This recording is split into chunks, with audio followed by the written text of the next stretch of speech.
Healthy food kitchen. இப்போ நம்ம பண்ண போகிறது பலாப்பழ பாயாசங்க. அதுக்கு வந்து பலாப்பழம் வந்து அஞ்சு சோடு எடுத்து வச்சுருக்கேன். வெல்லம் ஒரு பீஸ், இது வந்து ஏலக்காய் பவுடர் ஒரு சிட்டிகை, பாசிப்பருப்பு ஒரு கப் வந்து வெறும் கடாயில் வறுத்து ஊற வச்சு வச்சுருக்கேன். இப்போ இதை வேக வைக்க போகிறேன். பலாப்பழத்தை கட் பண்ணி ஒரு டம்ளர் தண்ணியில் வேக வைங்க. அது ஜாம் மாதிரி வரணும். இப்போ பாருங்கள், நல்லா வெந்துருச்சு. இதில் வந்து ஏலக்காய்,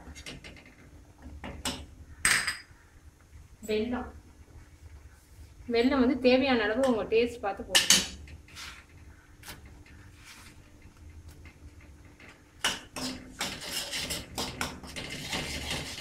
இது வந்து வேக வச்ச பருப்புங்க, பாசி பருப்பு நம்ம வறுத்து வேக வச்சுருக்கோம்.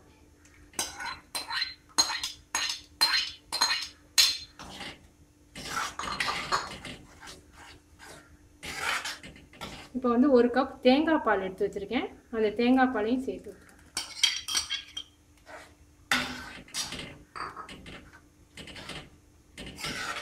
ரெடி ஆயிடுச்சுங்க. தேங்காய் பால் ஊற்றின பிறகு நீங்கள் கொதிக்க விட வேண்டாம். இதை நீங்கள் ஃப்ரிட்ஜில் வச்சு சாப்பிட ரொம்ப டேஸ்டியாக இருக்கும். நீங்கள் செஞ்சு பார்த்துட்டு எங்களுக்கு கமெண்ட் சொல்லுங்கள்.